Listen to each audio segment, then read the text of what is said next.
대학교에서 존 웨슬레는 그의 동생 찰스 웨슬레와 또 몇몇 학생들과 함께 학교 내에서 홀리 클럽이라는 신앙운동단체를 결성하였습니다.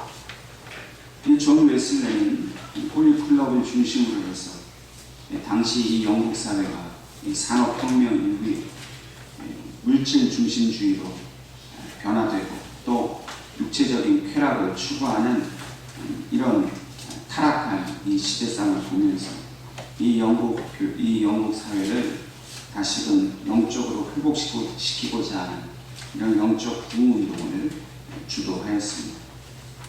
이때부터 사람들은 이 웨슬레와 그의 추종자들을 메토디스트, 다시 말해서 규율을 지키는 사람들이라고 부르게 되었습니다. 훗날 이것이 이제 감리교의 이제 전신이 되었던 것입니다. 이 존 웨슬레가 주도하는 이 복음주의 운동은 당시 이 영국 국교회의 이 성공회로부터 환영을 받지 못했습니다. 오히려 핍박과 방해를 받기 시작했습니다. 그래서 이 영국 국교회는 공식적으로 이 존 웨슬레가 설교를 하지 못하도록 금하였습니다. 또한 더 나아가서는 이 메소디스트 첫 교회가 모여서 예배 드리는 것 자체를 금지하였습니다. 그러니까 이제 이 웨슬레와 그 함께하는 이 메소디스트 교회들이 불법 단체가 된 것이죠. 그러나 이 일반 영국 국민들은 생각이 달랐습니다. 그들은 이 영국 국교의 이 성공회로부터는 어떤 영적인 그런 감동도 얻지 못했습니다. 그래서 그들은 비밀리에 이 존 웨슬레 목사가 설교하고 예배 드리는 그 장소에 모여들기 시작했습니다. 한두 사람이 아니라 수많은 사람들이 그들의 영적 갈급함을 해소하기 위해서 위험을 감수하고 이 집회에 참석을 하게 되었습니다. 이들이 이 존 웨슬레 목사와 또 그의 예배에 함께 참여하게 된 유일한 이유가 있습니다. 그것은 바로 성령의 임재가 그곳에 있었기 때문입니다. 존 웨슬레 목사가 설교를 하고 또 함께 그들이 예배드리며 기도할 때에 그들의 심령이 뜨거워졌습니다. 영국 국교회에서는 절대 얻을 수 없었던 그 영적인 기쁨이 그들 가운데 있었습니다. 단지 개인적인 감정이 아니라 그 공동체 전체가 누리고 느낄 수 있는 그 뜨거운 성령의 체험을 그들이 함께 하게 된 것이었습니다. 이렇게 이 존 웨슬레 목사와 그의 교회가 이렇게 뜨거움을 얻을 수 있었던 이유는 오직 하나입니다. 웨슬레 목사와 그들은 기도하였기 때문입니다. 존 웨슬레 목사와 그 모든 교인들이 오직 성령님을 의지하고 믿음으로써 하나님 앞에 뜨거운 마음으로 기도를 하였을 때 하나님은 그 웨슬레 목사 그들의 교회를 내버려 두시지 않았습니다. 영국 국교회에서는 도저히 일어날 수 없었던 일들을 하나님은 웨슬레 목사를 통해서 보여주셨습니다. 이 종교개혁자인 루터, 또 깔뱅, 또 장로교 창시자인 존 낙스와 또 오늘 이 감리교를 창시한 이 존 웨슬레, 그 밖에도 우리가 이름을 알 수 없는 수많은 종교개혁자들의 공통된 특징 하나를 꼽으라면 그것은 바로 그들은 기도하였다는 것. 우리가 생각할 때 무슨 개혁을 일으키고 무슨 운동을 일으키면 무슨 어떤 조직과 어떤 예산과 무슨 어떤 아이디어 뭐 이런 시스템이 필요할 거라고 생각했는데 그들은 전혀 거기에 힘쓰지 않았어요. 어떻게 사람을 조직화하고 모으냐 여기에 힘쓰지 않고 이 사람들이 했던 모든 일 중에 공통된 것은 오직 기도하는 일이었다는 것. 단지 우리처럼 밥 먹을 때 고개 숙여 기도한 것이 아니라 하루의 시간을 정해놓고 2시간씩 4시간씩 힘들면 더 많은 시간 하나님 앞에 기도하면서 하나님께서 원하시는 그 방향대로 가다 보니까 그들이 종교개혁에 참여하게 되고 거짓된 신앙, 식어버린 신앙, 죽은 신앙을 다시 일으키는 그런 하나님의 위대한 역사를 그들이 일으키게 된 것입니다. 하나님 앞에 날마다 자기 자신을 죄인으로 고백하는 기도였습니다. 어떤 일을 해달라고 하나님께 간구하는 기도가 아니었어요. 그저 하나님을 그 오랜 시간 동안 만나는 것 자체를 그냥 즐기고 기뻐하는 기도였습니다. 자신 앞에 놓여있는 그런 하나님의 그 대과업, 그 사명을 놓고 모든 것을 하나님 앞에 맡기는 기도였어요. 하나님과의 그 기도 시간에 그저 흠뻑 취해있고 빠져있다 보니 그것이 하나님이 역사하시는 힘이 되어서 역사를 바꾸고 시대를 바꾸는 그런 놀라운 하나님의 일을 감당할 수가 있었던 것입니다. 오늘 우리도 그 어느 때보다도 기도가 가장 절박한 시대를 살아가고 있습니다. 단순히 내가 원하는 것을 얻고자 하는 그런 욕망에 기초한 기도를 필요로 하는 것이 아닙니다. 하나님 자체를 얻고자 하는 그런 순수하고 또 거룩한 그런 기도가 절실하게 필요한 시대입니다. 우리는 자꾸만 하나님 앞에 기도함으로써 내가 원하는 것을 얻고 싶어 합니다. 그러나 정말 이 시대에 하나님이 받기를 원하시는 기도는 그 반대의 기도. 내가 원하는 것, 내가 바라는 것, 내가 어떻게 잘 되기를 바라는 그 마음을 내려놓고 오히려 하나님의 영이 이곳에 임하기를, 하나님이 나와 함께 하시기를, 하나님의 뜻이 나를 통해서 이 땅에 나타나기를 바라는 그런 겸손한 기도, 주님과 같이 낮아지는 그런 기도를 하나님은 받기를 원하십니다. 그래서 하나님은 어느 시대든지 간에 항상 기도하는 사람을 주목하십니다. 교회만 그저 열심히 왔다 갔다 하는 사람, 겉으로만 교인인 척하는 사람, 하나님은 잘 모르십니다. 근데 하나님이 분명히 아시는 사람은 바로 기도하는 사람. 그 사람은 어디에 있든지 어떤 상황이 있든지 어떤 모습으로 살아가든지 간에 하나님은 반드시 그 사람을 알고 계십니다. 그 사람이 기도를 들으시기 때문에. 또한 그 사람이 속해 있는 공동체, 그 교회가 기도하는 교회가 되기를 원하십니다. 한 사람이, 나 개인이 기도를 잘하는 것도 중요합니다. 그러나 더욱 중요한 것은 그러한 사람들이 모여서 함께 공동체로서 하나님 앞에 기도하는 것을 하나님은 더욱더 바라신다는 겁니다. 하나님은 오늘 우리에게 성경에 기록하신 그 모든 말씀을 우리에게 약속으로 주셨습니다. 그것은 반드시 이루어지리라 하는 하나님의 분명한 그런 약속입니다. 그런데 그 성경에 나와 있는 모든 하나님의 약속, 그 은혜, 그 복을 얻을 수 있는 사람은 누구이겠습니까? 바로 기도하는 사람입니다. 기도하지 않은 사람은 결코 성경의 약속을 하나도 얻을 수 없습니다. 오직 하나님은 기도하는 그 한 사람을 통해서, 그 공동체를 통해서 이 놀랍고도 위대한 하나님의 구원의 약속들, 그 모든 것을 이루어 주기를 원하신다는 겁니다. 오늘 하나님께서 우리에게 주신 이 본문의 말씀을 통해서 예루살렘 초대교회에 있었던 기도의 역사가 어떠했는지, 그들이 기도할 때 하나님께서 어떻게 응답하셨고 어떻게 그들과 함께 하셨고 그들이 기도하는 것이 어떻게 그들의 삶에 그 복이 되고 은혜가 되는지를 오늘 하나님께서 우리에게 말씀해 주고 계십니다. 오늘 본문 말씀을 보면 이 예루살렘 초대교회, 사도들을 중심으로 해서 처음으로 세워졌던 이 교회가 유대인들과 또한 로마 정부로부터 심한 핍박과 박해를 받고 있었던 것을 우리는 잘 알고 있습니다. 그 중에 가장 유명한 사건이 바로 이 스데반 순교 사건이죠. 이 순교 사건으로 인해서 교회가 초토화가 되었습니다. 이 스데반 순교 사건 이전에 이 교인들은 너무나도 교회에 모이는 것이 즐겁고 기쁘고 감사해서 모든 게 풍성하고 자기의 것을 서로 나누어 쓸 만큼 정말 천국과 같은 삶을 살았습니다. 근데 스데반이 죽고 나고 이 그동안 쌓여 있었던 그 교회를 향한 이 탄핵이 심각해지자 모든 성도들이 흩어지기 시작합니다. 사도들도 그곳을 떠나는 사도들도 있었습니다.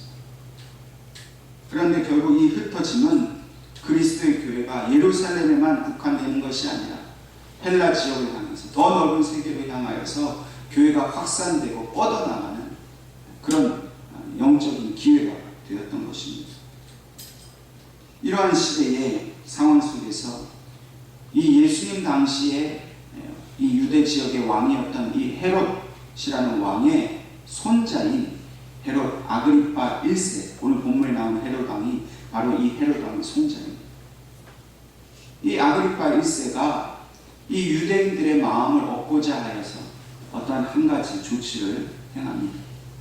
그것은 바로 예루살렘 초대교회를 핍박하는 일이었습니다. 이 헤롯 왕이 핍박을 하고자 하는 목적으로 본보기로 이 초대교회 지도자 몇 사람을 잡아서 죽이고자 했습니다. 그리고 오늘 본문 2절의 말씀처럼 이 요한의 형제인 이 예수님의 제자인 야고보를 잡아서 죽이게 되었습니다. 성경에는 이제 세베대의 아들 야고보, 요한과 야고보, 항상 이 베드로, 야고보, 요한 이게 거론될 때마다 이 탑3에 드는 제자죠. 아주 핵심적인 제자고 이 초대교회를 이끌어갔던 가장 중요한 그런 지도자 중에 한 사람이었습니다. 근데 헤롯이 그 요한을 이제 이 야고보를 죽인 것이죠. 그래서 이 야고보가 성경에 나오는 예수님의 제자 중에서 최초의 순교자가 되는 것입니다. 그런데 3절 말씀을 보니까 유대인들이 이 일을 기뻐하는 것을 보았다는 것. 유대인들이 이 야고보를 죽이는 것을 기뻐하는 것을 보고 이 헤롯이 마음이 더 흥분되기 시작했습니다. 아, 유대인들이 나를 좋아하는구나, 이를 좋아하는구나. 더욱더 큰 환심을 얻기 위해서 또 다른 일을 했습니다. 그것이 바로 베드로를 잡는 것. 여러분, 베드로는 예수님의 수제자입니다. 가장 중요한 지도자입니다. 그를 잡아들임으로 인해서 이 교회를 와해시키는 것과 더불어서 헤롯은 더 큰 이 인기를 얻고자 했습니다. 그런데 이 베드로를 잡을 때가 바로 무교절입니다. 또 다른 말로는 이제 6월절 기간입니다. 근데 6월절에는 그들이 뭐 재판을 하거나 이 사람을 죽이거나 어떤 일을 할 수가 없습니다. 또 이 무교절 이 축제 기간은 일주일 정도 지킵니다. 시점이 앞인지 뒤인지 학자들마다 의견은 다릅니다. 중요한 것은 이 6월절 기간에는 이 베드로를 잡아 가둘 수밖에 없었다는 것. 그리고 6월절이 지나야 이 베드로를 공개적으로 끌어다가 재판을 하든지 죽이든지 할 수 있는 그런 상황입니다. 이렇게 6월절에 베드로가 잡힌 모습은 마치 6월절 식사를 마치고 이 대제사장과 이 바리새인들에 의해서 또 이 가룟 유다의 배신으로 인해서 로마 공세에게 끌려갔던 예수님의 모습과 이 베드로의 모습이 매우 흡사하게 지금 닮아있는 그런 상황입니다. 교회 지도자가 한 사람도 아니고 두 사람이 공개적으로 처형되고 또 이렇게 잡혀갔다는 것은 이 예루살렘 초대교회로서는 큰 위기가 아닐 수가 없습니다. 이러한 때에 이러한 위기 상황 속에서 이 예루살렘 교회가 한 일이 하나 있었습니다. 5절 말씀처럼 그것은 바로 그들이 간절히 하나님께 기도하는 일이었습니다. 교회가 기도하는 것은 어떻게 보면 너무나 당연한 것입니다. 그러나 이때의 기도는 매우 특별하고도 중요한 기도였습니다. 이 초대교회는 사실 이때만 기도한 것이 아닙니다. 그들의 기도는 그저 한 가지 위급한 문제를 위해서 그 문제만을 위해서 모인 것이 아니라 그들의 기도는 이미 훈련과 습관을 통해서 이미 계속 해오는 그런 일상적인 것과 같은 것이었습니다. 물론 베드로를 구명하기 위해 그들이 긴급하게 기도하고 있지만 그러나 오직 한 사람을 살리는 데만 목적을 둔 그런 기도가 아니었습니다. 사도들과 교회에 늘 위기가 있었습니다. 그렇기 때문에 이런 위기 상황 앞에서 그들은 특정한 기도의 시간을 가지고 있었고 또 그런 기도할 일이 생길 때는 만사를 제쳐놓고 오직 기도에만 집중하는 그런 교회였습니다. 그래서 이렇게 교회가 함께 모여서 공동체로 기도하는 것, 그것이 그들의 일상이었고 자연스러운 일이었고 그들의 삶 속에서 가장 중요한 일이 함께 모여 기도하는 일이었습니다. 그러므로 오늘 우리가 기도하는 것, 우리의 기도가 이런 일상적인 기도가 되어야 합니다. 무슨 문제만 생겨야 기도하는 것이 아니라 일상 속에서, 생활 속에서 늘 기도가 자연스러운 일이 되어야 합니다. 여러분들의 일상 속에서 여러분들이 가장 중요하게 생각하는 것이 무엇입니까? 물론 우리가 일하고 가정에서 또 가정을 위해서 수고하는 것 매우 중요합니다.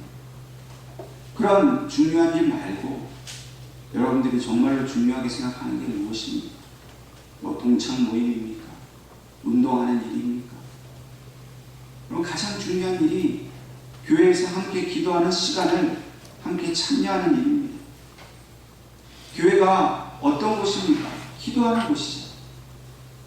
교회에서 함께 공적인 모임으로 기도하는 그 시간을 가장 중요한 시간으로 여기지 못한다면 우리가 위기에 닥쳤을 때 여러분 아무 일 없을 때는 괜찮습니다. 그러나 항상 위기는 우리 앞에 오고 항상 영적인 공격이 있을 때 우리가 그런 기도의 훈련과 연습이 되어 있지 않다면 모여 함께 기도하고 있는 그러한 특별한 시간들이 없다면 우리가 어떻게 이러한 어려움들을 이겨낼 수가 있겠습니까?